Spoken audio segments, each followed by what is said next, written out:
Let's take a look at the teachings of John chapter 6, verse 27. Do not work for food that spoils, but for food that endures to eternal life, which the Son of Man will give you. On him, God the Father has placed his seal of approval. Then they asked him, "What must we do to do the works God requires?" Jesus answered, "The work of God is this, to believe in the one he has sent." So they asked him, "What miraculous sign then will you give that we may see it and believe you?" 우리로 보고 당신을 믿게 행하시는 표적이 무엇이니까라고 했습니다. By this they meant, "What is the sign that we may see and believe that you are the one who came down from heaven? What will you do?"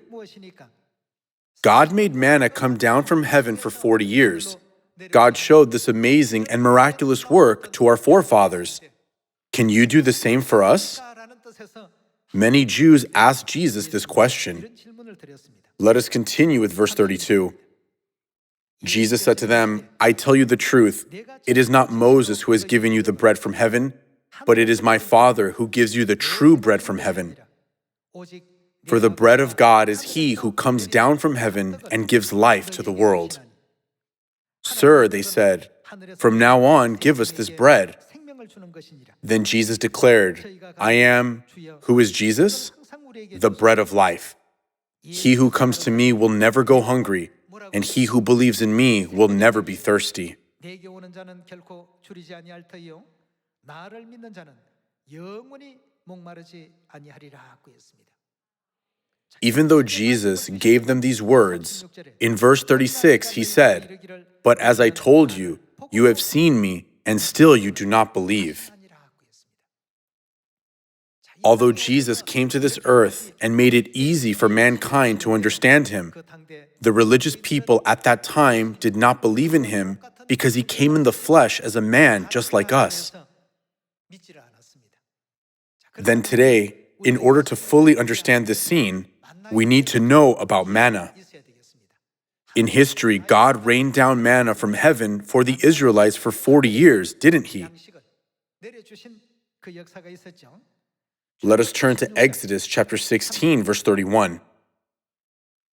The people of Israel called the bread manna. It was white like coriander seed and tasted like wafers made with honey. Moses said, "This is what the Lord has commanded. Take an omer of manna and keep it for the generations to come, so they can see the bread I gave you to eat in the desert when I brought you out of Egypt."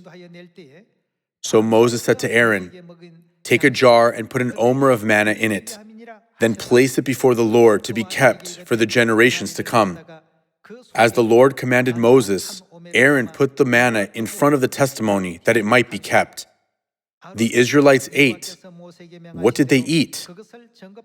They ate manna 40 years until they came to a land that was settled.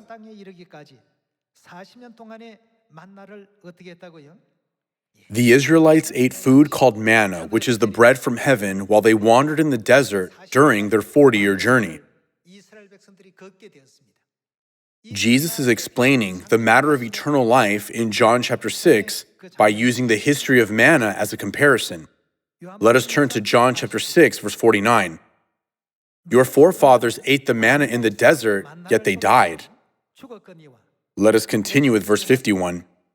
"I am the living bread that came down from heaven.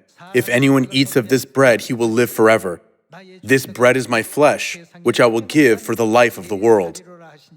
Then the Jews began to argue sharply among themselves, "How can this man give us his flesh to eat?" Jesus said to them, "I tell you the truth, unless you eat the flesh of the Son of Man and drink his blood, what do you not have? You have no life in you." Jesus said, "I am the reality of the manna." Verse 54. "Whoever eats my flesh and drinks my blood has," what does he have? "Eternal life. And I will raise him up at the last day. For my flesh is real food and my blood is real drink. Whoever eats my flesh and drinks my blood remains in me and I in him. Just as the living Father sent me and I live because of the Father, so the one who feeds on me will live because of me." 나로 인하여 살리라고 했습니다. Jesus is the tree of life. Jesus is also the manna of life. Through these parables recorded in the Bible, it is testified and confirmed about who Jesus is.